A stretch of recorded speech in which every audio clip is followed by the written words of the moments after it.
All right, welcome back, Powers on Sports podcast. It is almost all-star break time in Major League Baseball. We are getting ready to go to the 4th of July early next week. Hot dog, all-star games, and pennant races are heating up all around the league. We're going to talk some all things baseball, MLB. We're going to talk a little college baseball with our baseball analyst, Powers on Sports podcast, Chris Perez, former MLB closer, two-time All-Star. We're going to talk about his All-Star experience a little bit as well. So welcome back to the podcast, Chris. Thanks for having me. My resume keeps getting longer and longer every time you bring me on. That's right, man. All right. So what's the Perez summer plans with? I know you got a couple kids.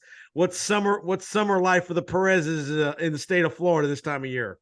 Well, you can see by my face, I've been spending some time on the beach, but I actually just shipped my kids up to my parents' place up in South Carolina for 2 weeks. So, it's kind of been quiet the last couple of days, which is nice. I'm going to drive up there on Friday to meet up with them and, do our usual July 4th stuff up there. But yeah, summer's it's definitely here in Florida. It's been hot the last couple of days for sure. For sure. Let's talk about the All-Star game first. All-Star game coming up here in another week or so up in Seattle. Talk about the selection process of, you've been fortunate enough to go to that game a couple of times as a player.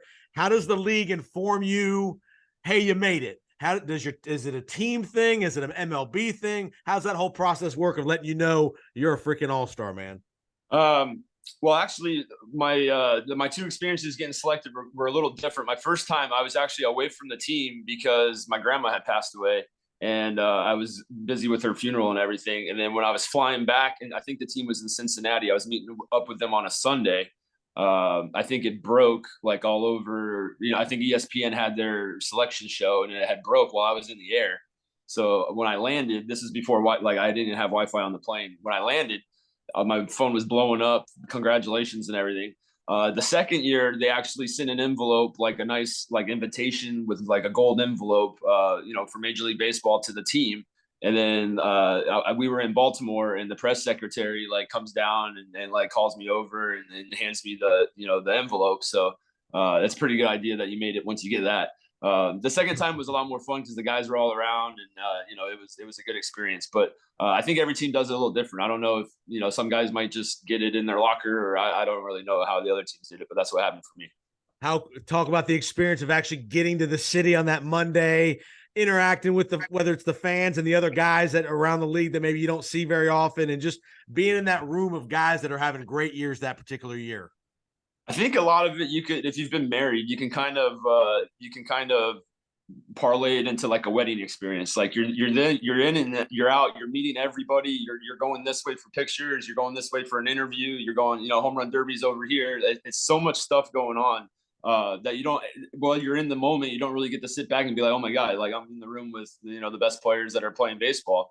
Definitely, when you leave those 2-3 day experience, you just kind of it all kind of decompresses, and you start thinking about talking to this guy or watching this home run hit, and it's like I said, it's kind of surreal. It's surreal when you're there, especially your first time.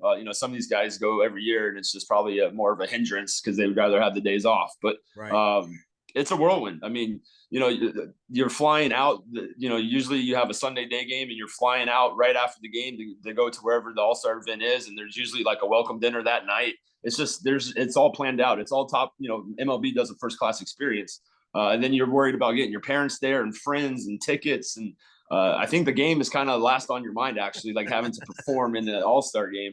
And then the home run derby, it's just, there's a lot of things going on. But like I said, MLB takes care of a lot of the stuff, and it's definitely a lifetime experience I'll never forget. I was able to share it with my parents, and the second year I flew out all my friends, high school friends that have helped me get here pretty much, and it was fun, kind of like a mini celebration. Awesome, man. Talk about game day. I don't know if you got to pitch in either game, but does the manager kind of tell you before, and hey, Chris, I'm probably going to use you third or fourth inning or seventh or eighth? How does most times they map out who they're going to use pretty much in advance for the most part. How did that work for you? Yeah, exactly. Before the game, they kind of tell you these are your windows. They try to get guys that haven't thrown before, like if it's your first game, or they try to get those guys in for first. I pitched in my first game and warmed up in the second game, but didn't come in the second game. So yeah, they try to give you windows, and I think they work from the back up, like, all right, especially with the relievers, like this guy's going to be the closer. This guy's going to pitch. Mariano's going to be closing tonight. Exactly. They work your way down. And then with the starters, they kind of just fill in because half of them can't throw anyway. So it's, they just kind of give you your window. And once your window passes, then you can just relax and, take it an all-star game. Very cool. Very cool. Very cool. All right. So 2-time all-star. Where were your games at? What cities were you in? 2011 was in Arizona and 2012 was in Kansas City. How's the nightlife? Two hot places. Two hot places in the summer. Yeah. I mean, having to wear a suit to do that red carpet thing, middle of July in Kansas City. Woo! I think Jeter was even sweating when he got on the bus, and he's Mr. Cool, so it was hot. Yeah. That's funny. That's funny. All right, let's transition to the College World Series. We just wrapped it up on Monday night. The LSU Tigers throttled the Gators. I don't even know what the final 18-4, something like that. Obviously the Gators blew them out in game 2, 24, scored 24. Just talk about the series in general. You and I were texting a little bit during the game. We thought, what is LSU going to do with Paul Skenes? Is he going to start? Is he going to come in the middle innings? Is he going to close? He didn't even end up pitching because the margin of the game was such as it was. Talk about Paul Skenes as just a prospect. I mean, this is a big time player, going to get drafted probably the top 3 or 4. Yeah, I mean, he kind of came out of nowhere too. I haven't, I know he started his career at Air Force, but he of all places, Air Force. Right, I know.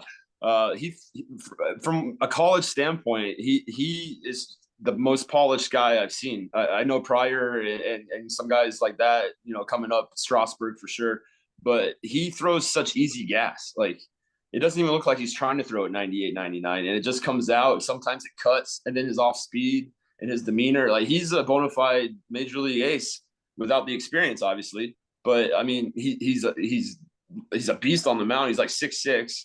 He's as most polished as I've seen. I mean, Strasburg was throwing 100 and everything too, but he wasn't doing it at the College World Series. He was doing it at San Diego State. Prior, he had a great career at USC, and they got to the World Series and everything. I think if this guy's on the right team and they want to be, a little aggressive with them, he definitely could get outs this year in the big leagues. He may not start, that's a whole nother animal, but coming out of the bullpen where you can kind of control his innings and, two innings here, 3 innings there. If he's drafted with Pittsburgh or I don't know who else is, I think Texas might be up there. The interesting team is Texas at number 4. Right. I don't think he's going to get to 4, but if he were to get to 4, Texas, he'll be in that rotation in September, especially with them losing DeGrom. For sure. And they haven't been in the playoffs forever. I think Texas is more likely. Pittsburgh too, Pittsburgh's right there. I know that they've kind of hit the skids right now, but they're only six games back, right. Halfway through the season. Their division's not that tough. You can pick up some wins in September against the Cardinals. And Texas would be the interesting one. It would, and if he can go that far, and some of this stuff has to do with money, obviously. So Pittsburgh's had top picks the last couple of years. Maybe they don't want to dole out big time money for the first overall pick to a pitcher, right? But at the same time, this guy's ready to go now. You're going to put him on the 40 man, and you're going to get something out of him. It's not like an 18-year-old crapshoot where we hope he's an ace in 5 years. He hasn't had injury problems this year. I know he threw 146 pitches in the Super Regionals, but I mean that didn't affect him in the World Series. He's one of those guys that can change a rotation around fast. He's got that kind of presence. And you could give him a month or so to recoup and get his body back before you had to use him in August or September. So you got some time. Yeah, you could even wait till September just to make give him some time off because he is coming off a World Series and they won. So he's celebrating a little bit and doing an interview. Media and it's gonna be interesting to see. Anybody that gets them is gonna be happy. The top 3 picks, I mean, Dylan Cruz is a stud. Wyatt Langford's a stud. This draft that's why the College World Series was so good this year. We had such high-end talent showing their thing on that stage. So you've been in that situation, obviously pitching at the University of Miami. You've been in some high big moments like that. Talk about what happens now between the end of the College World Series and the MLB draft, which is in about 2 weeks or so. Back in your day, I think the draft happened during the College World Series. Will there be times when teams work out guys, work out a Langford or work out some of these pitchers to obviously figure out where they want to draft them? Or is it more just based on what they've done in games? A little of both. So yeah, you're right. When I was playing, the draft actually happened before the Super Regionals. So like I already knew I was drafted going into the World Series, so you can kind of more focus just on doing your job, trying to win the World Series. Right. But yeah, if some top prospects team didn't make the playoffs or didn't make it to the World Series, those guys are definitely doing some going to workouts, taking a BP. Stuff, yep. Yep, for sure. And I know MLB has a combine now, which they never used to. Maybe it's the last couple of years, which is a smart idea. Yep. Pitching wise, if you haven't thrown a lot of innings and your team didn't make it to the regionals or the super regionals, you might throw a bullpen or something. But for the most part, the top end guys, the scouts have already seen you all season. The hitting is where, because they want to see you with the wood bat. They want to see that bat speed and stuff. So the hitters, it's a lot easier for them to go to a workout and, take a couple ground balls, run a 60 and hit BP. Pitching, it's kind of hard to tell if that guy, it's not probably more medical stuff with the pitchers, the MRI, shoulders, elbow shape and things like that. That's where it gets kind of tricky, because if you do have a little thing, do you want to share that with the teams? They're going to find out anyways if they draft you. But yeah, pitching is definitely a lot more. They're trying to see where you want to sign, like that kind of stuff. But a lot of those pitchers are also playing summer ball right now, or they could be. If you're a fringe guy, second, first round, and your team didn't make it to the regionals, you might be in the Cape right now trying to add to your stock. No doubt. Remember that. What is that? I know obviously MLB draft is 20. How many rounds is the draft in Major League Baseball? I think it's 20 now. It used to be 50. It used to have no limit. They would just keep going until teams say, "Oh, we don't want to draft anybody else." So yeah, it was crazy. I think that's why college is getting so good with the players. Like there's just less rounds. Instead of being a 25th rounder in college and signing, you're staying for your senior year, helping a team. And I bet a lot of these high, fifth, sixth round picks are probably going to go to Double-A. They'll probably start off in Double-A. A lot of these college kids, especially, will probably get shipped to a Double-A team potentially. For sure, the top guys for sure. Yeah, it's every situation is different, but the way it's structured now, yeah, if you're a high school kid, you're probably going to the complex and getting your swing dissected and all that stuff. If you're a top polished college prospect, you're probably ready to go to Double-A. That's especially if you're coming out of the SEC or the ACC or like you're facing. That's kind of like the low level minors, anyways. Correct. All right. Speaking of, you were talking about minor leagues, I want to talk about Alex Manoah, the guy from the Blue Jays. Had a really good year last year. He's got a good arm. He's had some control problems this year. Toronto, about a month or so ago, sent him down in our neck of the woods down here in Dunedin, where the Toronto's single-A kind of extended spring training center is. He pitches on Tuesday of this week, a couple days ago, Tuesday, minor league, single-A, 18-year-old kids for the most part, gives up 11 earned runs in 3 innings. What causes a guy who's had such success at that level, the major league level, to all of a sudden can't find it, can't throw a strike, can't get guys out, can't get 18-year-old kid out, gives up 11 earned runs? So I've actually been there, not 11 runs, but in 2014, when I was with the Dodgers, I went on the DL in August and I wasn't really hurt. It's just, we needed a roster spot and I wasn't pitching well. So they sent me to Rancho Cucamonga every day. And I worked one-on-one with a pitching guy, like one of their roving pitching instructors, to try to break down my mechanics, get back to kind of like a intervention. Right. Takes the pressure off you. There's no, media. Well, Manoah is definitely answering questions today, but there's no media there. There's no cameras. You're just working on trying to get back to where you were.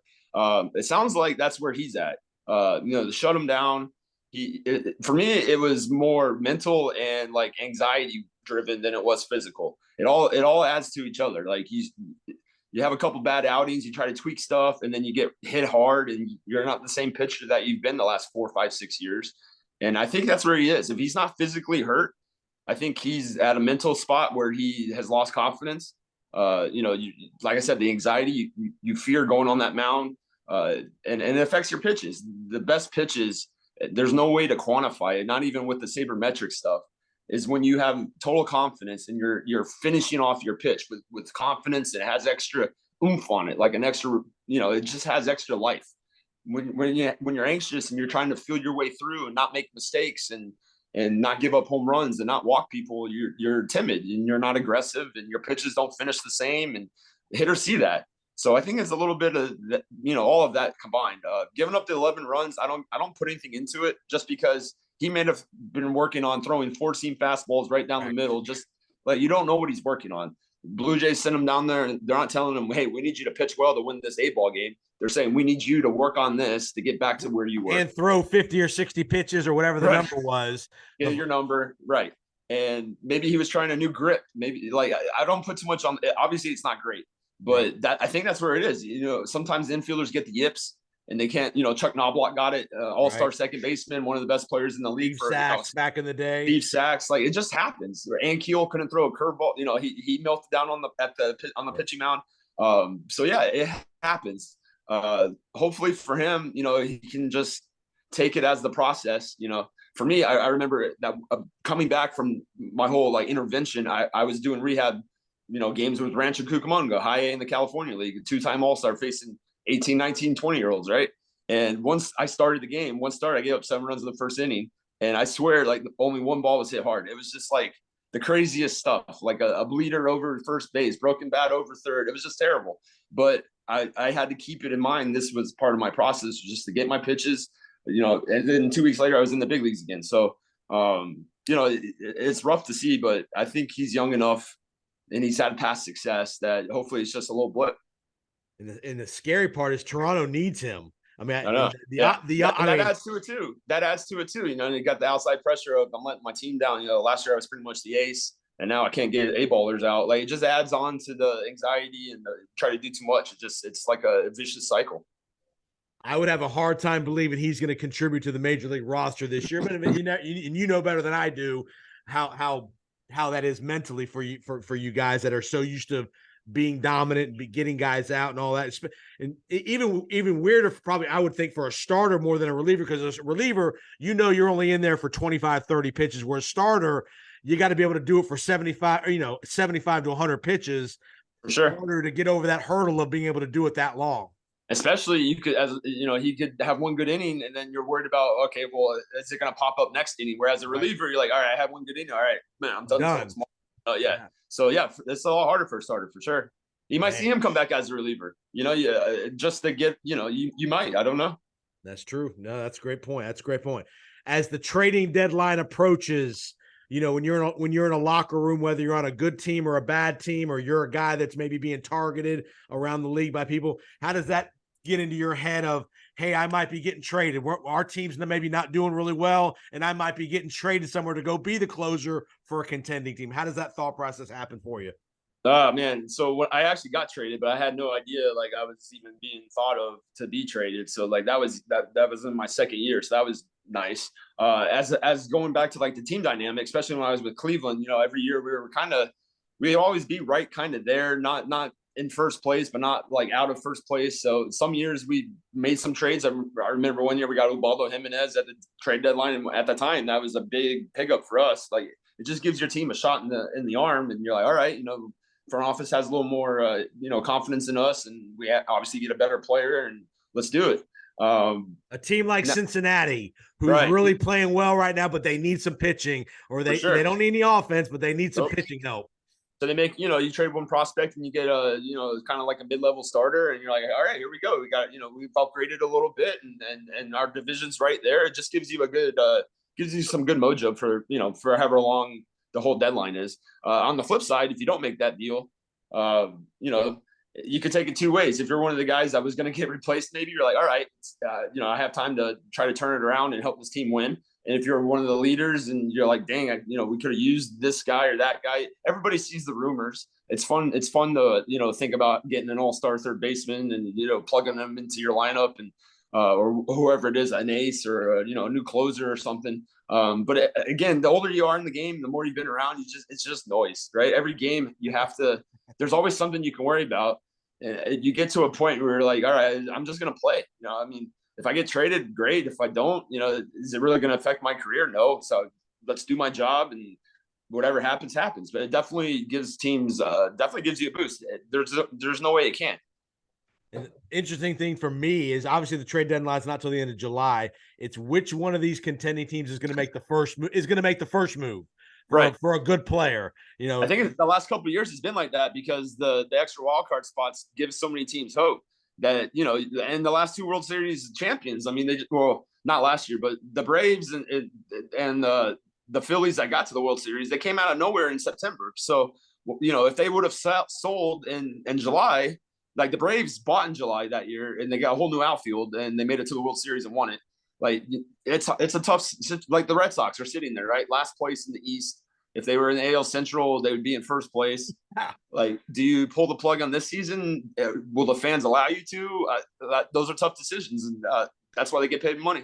And the other part is the economics of it. If you trade for somebody, is your owner going to let you bring on the payroll? Or is the owner want to cut payroll? I mean, all those things play into all the decisions too. Who do you have coming up in the minors? Do we need to make room for some guys? Do we have a top prospect that's going to be here next year? Like all that stuff goes into it for sure. It's a business. I mean, there's never one decision that's just solely, all right, let's do it. Like there's always repercussions, salaries. You're giving up prospects. Ohtani is leading. Ohtani's going to be a free agent this year, right? Right. I've heard no trade rumors this year. Last year, that's all you heard was Ohtani and Soto. I've heard no trade rumors for Ohtani. Like there's a lot of repercussions. Yeah, because do you want to be the owner that traded Ohtani, who's the generational kind of player, or and obviously this year the Angels are in it a little bit, so they're finally in it. So exactly. You almost have to keep them because you have to. He's backing them into a corner a little bit. Like if there were 20 games under 500, it makes it real easy, right? Like everybody's for sale, maybe Trout, whoever. We'll take offers. They're right there. They haven't been there in forever. He's having another MVP season on the mound and hitting bombs left and right. Like, yeah, I mean, he's putting him in a really tough position to signing him next year because if you don't trade him and he walks, you get nothing. I know, right? You get a pick compensation, one pick. Like, I don't know. It's hard. No, it is. There's no doubt about it. All right, let's talk about some teams that are overachieving a little bit, and obviously a couple teams that are underachieving. Let's go to the overachieving teams. I'm going to give you 4 teams and just give me a thought on each of these. Cincinnati, Baltimore, Arizona, San Francisco. Let's start with Cincinnati. Great story, great baseball town. The De La Cruz kids come up. He's kind of seems like he's a 5-tool stud. They're doing it with offense. We talked about they need some pitching. How cool is it? A place like Cincinnati in a winnable division. That's the other part of this. Right. The Central is very winnable. Not a great team in that league. Talk about Cincinnati a little bit. Yeah, Cincinnati, like you said, that's the biggest thing for me is the division. They're it's not really good this year. So as a younger team, that's great.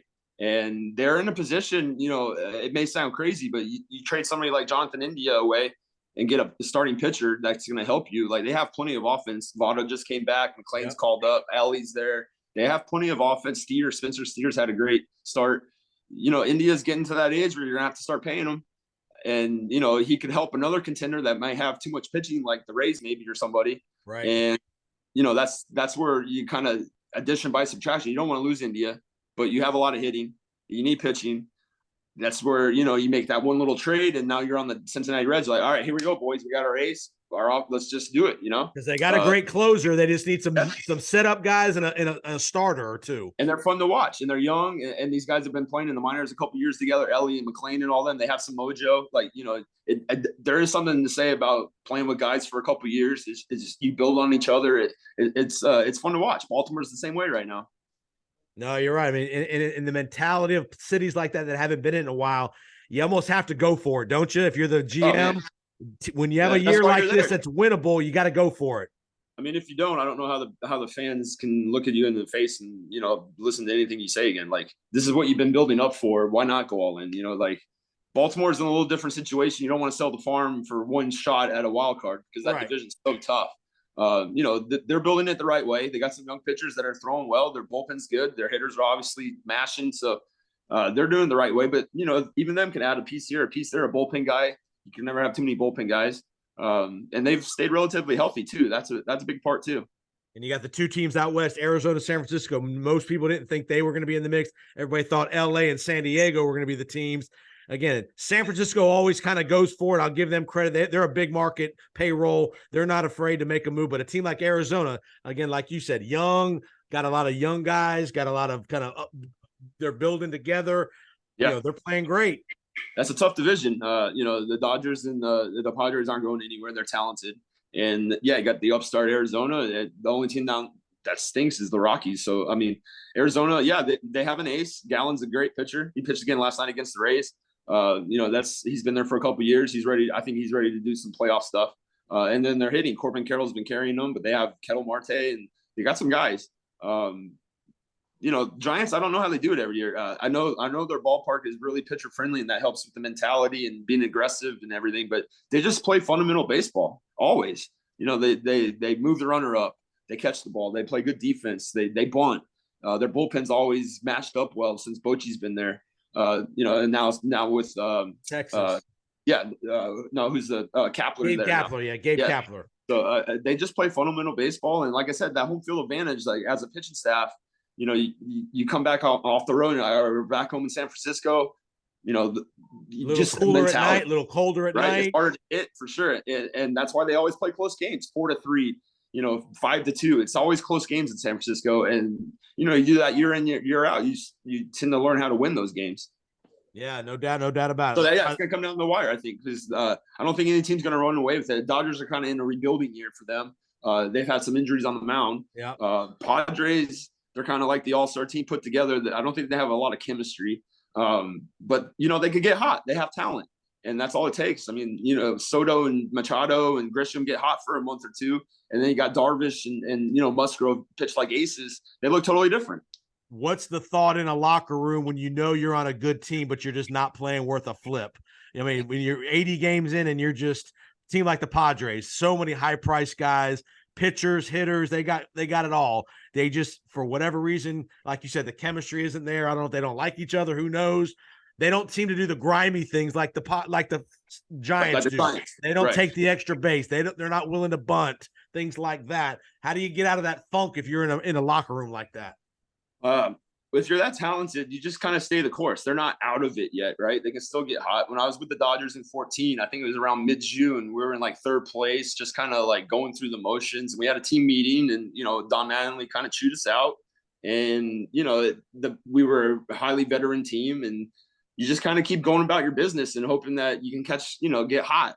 We were kind of running into some bad luck. We had lost like 3 or 4 one-run games, and it was just kind of one of those, lulls in the season. And then it just kind of picked up July, August, September. We caught fire and we ran away with the division. So if you're a veteran team like the Padres, it's definitely no hope is lost. It's just like, we need to start building up to playing good ball, stop making errors, stop striking out with guys on third, just start playing clean ball.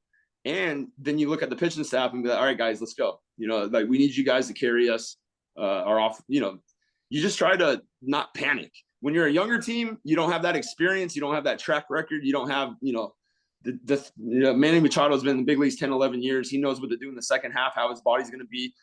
As a young team, you don't panic, but you're a little more worried because you don't have that track record. You mentioned a team meeting. I had this written down. Talk about the difference between a manager-led team meeting and a players-only kind of meeting, and just the dynamic of that. When a guy like Mattingly's giving you a team meeting, does he call particular people out, or is he more talking general? Hey, our base running's been terrible, or hey, our whatever's. How does a manager-led team meeting occur? Talk about some of the things they really get on you about. It's like you said, it's more generalized. Like, hey, the bullpen needs to pick it up, but everybody knows, like if you're sitting there with a 6 ERA and you just blew 2 games in a row as a setup guy, he's talking about you. But every coach is different. Mattingly was a little more not calling people out, but like I said, we need to have our hitters hit, and we need our starters to carry us longer, that kind of stuff. When I had team meetings in Cleveland, it was more general, like we just need to play better ball. The lack of focus, that kind of stuff. We need to have a winning mentality. Life, staying out too late at night, stuff like that. That never really got addressed kind of as a team. Okay. Now the players meetings I've been a part of are a little more. Talk about that. Talk about the directness, probably more directness of a player meeting, right? A little more directness. Yeah. Especially when I was with the Dodgers, we had a lot of veterans that had done a lot of winning. So we had a lot of alpha males in the locker room, and it's a lot more direct, or not calling teammates out, but saying, hey, you need to pick it up. Whatever. We know you're better than this, right? Like, you're a 10-time All-Star, whatever you are. You got Cy Young. Like, we need you to play better. And some guys take it well, and like, I know, I'm gonna do it. I'm gonna be there. Other guys get a little confrontational, but are guys able to speak up? I mean, is that really where you just go around the room and guys have everybody kind of gets a chance to speak up if they want to? Yeah, if they want to. I wasn't in a position to speak up. It was my first year on the team, and Right. I wasn't having the best, season. So I was one of the guys they were talking about, right? So, but yeah, the team leaders, like, guys around the room speak up. Kershaw, those kind of guys. Frankie, Carl Crawford, even, yeah, guys that feel like they have something to add or have been there, like Beckett. Josh Beckett was on that team, and he was on I'm pretty sure he was on the. He won the 03. He won the World Series with the Marlins, and like with the Boston too. He's been there, so like you tend to listen to those guys more. And like I said, the Dodgers was a totally different situation, just because we knew we were good. It was just some bad luck, some weird timing, and then we got hot. But yeah, the team meetings, some of them are like, oh my God, we're having another team meeting. Like, we're in last place. Like, who, like, what are we trying to do? Right. Like, yeah, we actually had a team meeting one time in Cleveland. I won't tell you who the manager was, but we had a team meeting in September because I think it's changed a little bit. But if you finish second in the division, you get a $10,000 bonus. The staff does, like the MLB Right. pays it. I think it's to prevent tanking or whatever. But is this your major league movie moment coming up here in Cleveland? Meeting. Oh man, we had a team meeting in Minnesota. I'll never forget. We had a team meeting, and like he's like, you guys may not want that bonus, but our coaches need to buy Christmas presents for their kids, kind of a thing. So we, oh man, it was bad. We were kind of making fun of that all of September, playing money in the locker room before the games. Like, it was bad. Like that you don't have a team meeting saying that, come on guys, let's finish second so we can get Christmas presents for the kids. Like, it kind of united us against the staff, like, and we ended up finishing second, so maybe it worked. I don't know. F the man. Right, exactly. It kind of, and we finished second, so maybe it did kind of work. I don't know. All right, last thing, and I'll get you out of here. I want to bring it back to Tampa here, though, with the Rays. Obviously, they're playing great, but there's been some reports in the last week or so about Wander Franco and kind of his relationship with other guys in the locker room. The Rays sat him down for a couple games last week, benched him kind of as a kind of a teaching moment. You think, how do you, when there's a guy in the locker room that's a great player, but he's just a prick? He just doesn't, say whatever you want to say about it. He doesn't get along with people. He's not nice. He's not not everybody's going to be your friend. You don't have to be friends, but the respect level. How do you deal with that when there's a guy that's, especially a young guy like Franco? It's not like he's 32 years old. This guy's pretty young, but he knows he's a badass. How do you handle that? I think the way the Rays did, you make a statement, you sit him. If it's Albert Bell comes to mind, like when you're a veteran and you're doing that, you kind of just say, well, that's Albert, or that's Barry Bonds, or whoever it is, because he's putting up, numbers for whatever, 10, 11 years. When you're a young guy, you're trying to get that out of your system. You don't want to become that player, right? You want to be the guy, especially if you're as good as him. You want to be the face of the franchise. I know driving around Tampa, he's on billboards and he's the number one long-term contract. He's going to be here. He's going to be here. So you don't want him to turn into that kind of a team cancer. And especially with as Latin as the Rays are, all their hitters are pretty much Latin. The pitching staff, like there's a lot of Latinos on that team. You don't want them to start following them. You don't want your less talented guys to fall into those traps because they're not going to be as good. He's naturally talented. He can take less ground balls. He could, not take as much early BP because he's that good. Other guys need, like Siri. I'm thinking of Jose Siri. Like, he needs to do some extra stuff. You don't want him falling into that trap. So I think you handle it just like the Rays do. If you don't have that who's the veteran presence on the Rays? Brandon Lau, maybe Yandy Diaz. Maybe Diaz. They don't seem as confrontational type of guys. Right. And if you don't have that big, star player that has been as good as Wander that can put him in his place, then you have to go a little above and sit him. And hopefully it was a one-time deal. I know he had a home run the first game back. I still see him kind of, it's not lackadaisical, but it's kind of a little hot dog in him. Do you remember Robinson Cano? He was so smooth. He was so smooth at second base. Like, you would thought he's not really trying. Right. Wander does that sometimes at shortstop, and it just looks like he's not getting in position right and, tosses the ball kind of nonchalantly. But he's talented. Like, there's a scale, right? Like, the more talented you are, the more leeway you get. Right. At the same time, I think they're trying to nip it in the bud. And Cash has said a couple of times, Wander's a great kid. He's infectious, that kind of a thing. I think they're just trying to make a point. If you're the manager, I mean, I'm sure they've talked many a times, whether it's on a bus, in a quiet room, in a hotel somewhere. How do you get the word across to the guy? Hey, at least be nice to your teammates. I mean, you don't have to be everybody's best friend, but damn, be nice. I guarantee you he's gone up to Yandy or whoever is the older, the guys that the veteran leadership. And they're like, hey guys, can you talk to this kid? And I guarantee you it wasn't just this season. Yeah. This has been building up. And, I think the last straw was maybe how he acted, how he got out or something. There was the last straw where either Cash went to the front office, or the front office went to Cash, and they're like, "Listen, we need to do this right now for a couple of days, yeah." Instead of having it grow and become a thing, and having to bench them when the games really matter in September or something, because they're the best team in the league. That's the other part of it too. Is you're the best team in the league. Like you got a chance to win the World Series, but at the end of the day, there's nothing you can do, really. I mean, if he wants to be an a-hole and a prick, and you just kind of say, well, we can either live with this and take his good. He was leading the league in WAR. Right. So, he is one of the best players in the league. We either take this good that comes with the bad, or we trade him somewhere, Go to New York where they have 30 different egos, or, it's right. If you don't fit our culture, you don't fit our culture. But they gave him that contract. And they've known him since he was, 16, 17 years old. Right. So I think this is more of a let's curtail this kind of a thing so it doesn't grow, and not that they're giving up on him, obviously. No doubt. Well, Chris Perez, awesome job, man. What's on the agenda for 4th of July? What's the cookout situation? What are we doing? So I'm going up to my parents in South Carolina, and I think we're just having a regular barbecue. Burgers, hot dogs, water slide in the yard, kind of maybe shoot some guns, kind of a 4th of July. Yeah. All right. Well, be safe, man. Hope you guys have a great weekend, long weekend. Thanks for the time. And we will definitely have you on as we get closer to the trade deadline and the pennant races heat up there in here late July. So have a great weekend, man. Thanks for having me. Anytime. Have a happy holiday to you too. I appreciate you finding us on the Powers on Sports podcast. Have a safe and happy 4th of July weekend. Be safe with the fireworks.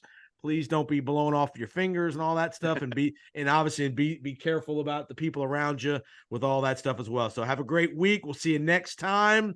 Powers on Sports podcast. See you next time.